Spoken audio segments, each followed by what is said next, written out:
in Malaysia, both the Dewan Rakyat and Dewan Negara voted in July 2019 to reduce the country's voting from age 21 to 18 years old. The recent reduction in the voting age in Malaysia from 21 to 18 years old will result in a close to 16% rise in new voters in the next general election, which must be held by 2023 if it is truly happen. Complete our research study. We use peer review via Google Form as our primary data. All questions asked are brief and straight, so our respondents can easily understand and answer them well.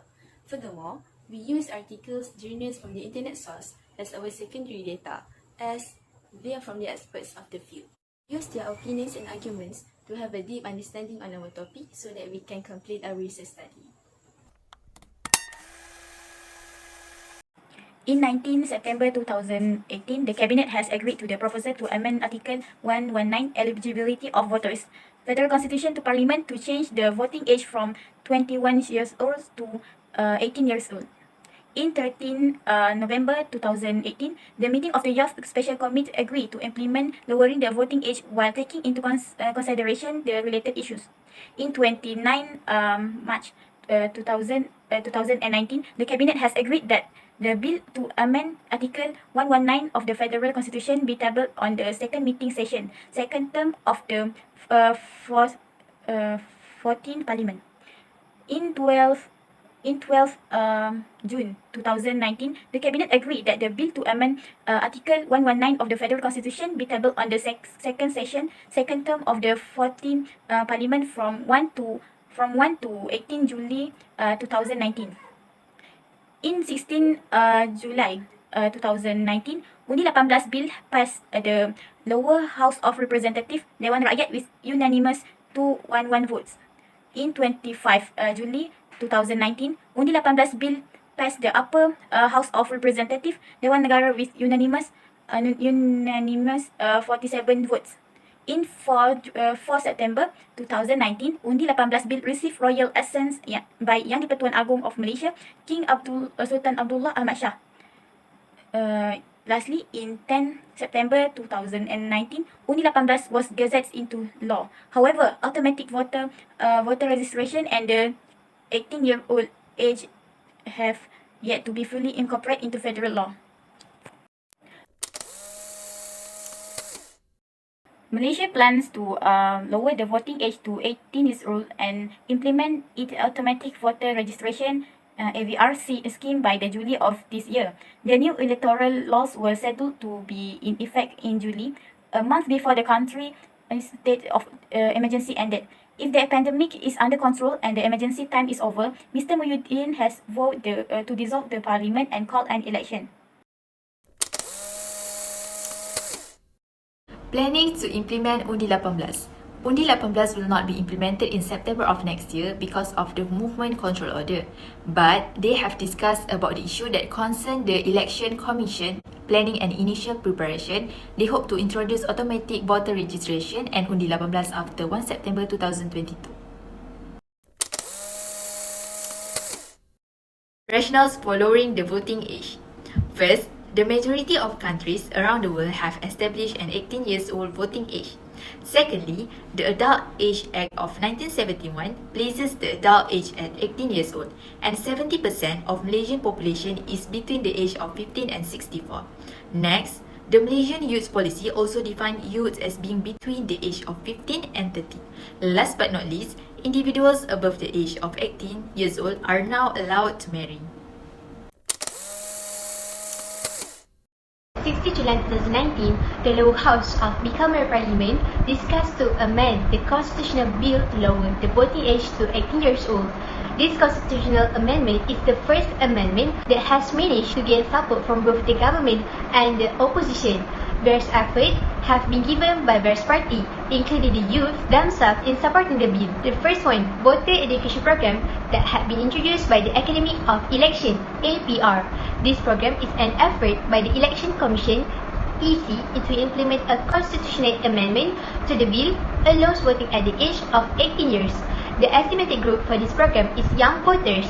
The youth will learn new things that related to the electoral system and be given exposure to the electoral voting process. Therefore, youth will be normal with the basic knowledge of electoral process and create an open-minded youth that believe with the electoral system in Malaysia. Second, the Associate Training AAT program is a single project from APR and inspired by the director of APR, Mr. Hassanul Ishraf bin Naim. The main purpose of this program is to create a high quality and caliber speaker to work with APR throughout the country. It is hoped that by holding this program, APR will be able to disseminate more information on the Malaysian election, especially among the youth, as the main target before the implementation of the Ballot Bill 18. Third, the political party and the opposition themselves requested a timeline be given by the government and the election commission for the conduct of the referendum at the age of 18. Under youth feel that there is no more negative perception as there is an attempt to thwart the bipartisan agenda in parliament. In addition, Tun Datuk Mahathir also expressed his feeling. He said that young Malaysians also have the right to choose a government that suits their taste. Fourth, a protest rally was held in front of Parliament Building in Kuala Lumpur on March 27, 2021. It was organized by 200 youth together with NGO of non-governmental organization and opposition political party.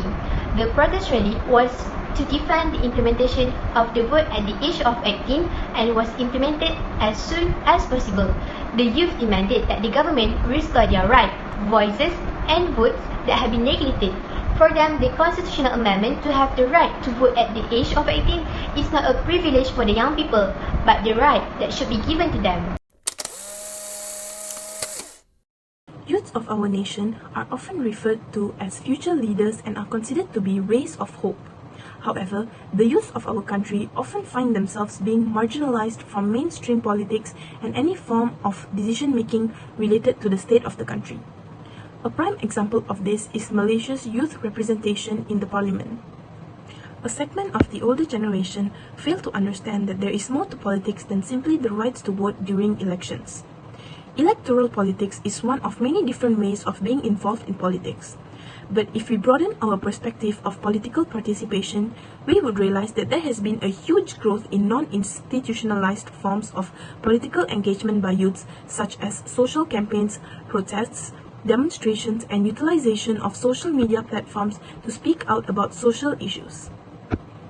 Some of the benefits of youth political participation in Malaysia includes higher chances of influencing the election outcome. While electoral politics is not the only form of politics, it still makes up one of the biggest portions of politics. This is because elections are a fundamental contribution to a democratic nation like Malaysia, where it enables voters to pick their leaders and to further hold them accountable for their actions and performance in office. The younger generation believe that they have the power to create change. Due to their interest and enthusiasm in bringing change and being involved in the political state of the country, young people are a great influence on the election outcome. Moving on, allowing youths to participate in politics would create a more politically educated and socially aware community. One of the effects of stopping young people from participating in politics is that they no longer feel the need to stay updated with the latest political news. Since they have no say in the system, they no longer see the relevance of staying aware of the political development of the country, which is understandable. Why would an engineering student study the syllabus of a medical student when it has nothing to do with them? Following this logic, allowing youths to participate in politics would cause them to start getting indirectly involved in politics. For example, learning about the social injustice that takes place in their country and staying updated with the latest political development of their nation. This way, the youths would at least be educated regarding the social and political state of their country. Lastly, youth political participation would foster economic and social development.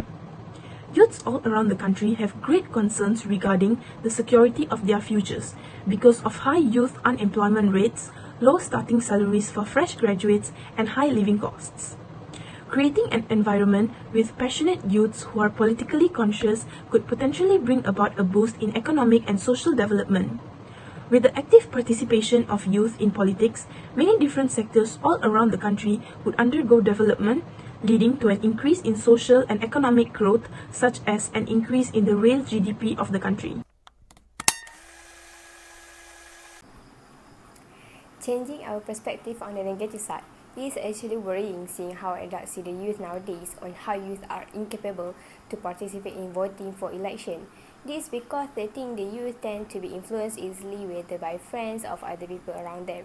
This thought will be even more troubling if this is happening because it can cause problem to the young voter as he or she is considered as not to be serious in determining the leaders and the future of the country. Furthermore, the minority of the youth didn't have the basic knowledge and do not interest of taking part in political or any current issue in Malaysia, which this will cause their negligence of them to the country. Based on these circumstances, if Undi-18 is being implemented, it will affect the backside of the country for not taking serious of the political issues. At the other side, in order to fulfill our country's peace in practicing democracy, there are many pros and cons that we need to think of. We have to critically consider that if Undi-18 is being implemented in our country, one of the biggest impact is on the election result PRU. This is because most of the election result may stay to be the same even if it's already different election years. Moreover, attracting young thinkers into politics can help our country to produce fresh ideology with the youth thought and opinions. This is said so because the Z genes are grown in a different circumstance comparing to the old generation. Their ideas and thought may sound fresher comparing to the old politicians. Today's youth have been more educated and well-mannered by their own self and can make the crucial decisions. Undi-18 also organized the leadership program for the youth. This can be one of the platforms for them to be trained on how to be an intelligent and rational leader for the upcoming days. Changing our perspective on the negative side, it is actually worrying seeing how adults see the youth nowadays on how youth are incapable to participate in voting for election. This is because they think the youth tend to be influenced easily whether by friends or other people around them. This thought will be even more troubling if this is happening because it can cause problem to the young voter as he or she is considered as not to be serious in determining the leaders and the future of the country. Furthermore, the minority of the youth didn't have the basic knowledge and do not interest of taking part in political or any current issue in Malaysia, which this will cause their negligence of them to the country. Based on these circumstances, if Undi-18 is being implemented, it will affect the backside of the country for not taking serious of the political issues. Based on our Google form, we managed to collect 70 responses. From that, there are 54 people who agreed on the implementation of Undi-18, meanwhile 16 did not.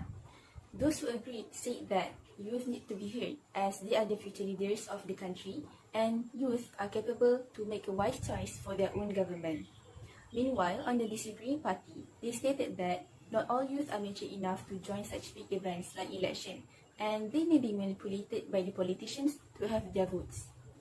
When they were asked if they are ready to participate in the election, we got the same number, which is 54 people are ready, meanwhile 16 did not yet. So we can see that our respondents have a firm stand based on their choice. We also found that most of our respondents are aware and know about political parties that exist in Malaysia. They mostly chose political parties that had joined the latest election like UMNO, PAS, JAP, Pakatan Harapan and Parti Keadilan Rakyat. Also some of them who know about other political parties like Malaysia Indian Congress, Parti Bersatu Sabah and Parti Warisan Sabah. This is good enough for the youth to have a basic knowledge of political parties that exist in Malaysia before they enter the election. However, among 70 respondents, there are only 37 that know about our electoral system, which is first past the post system. I think this is the only part that lacks off, so youth need to do more research on the election and its background.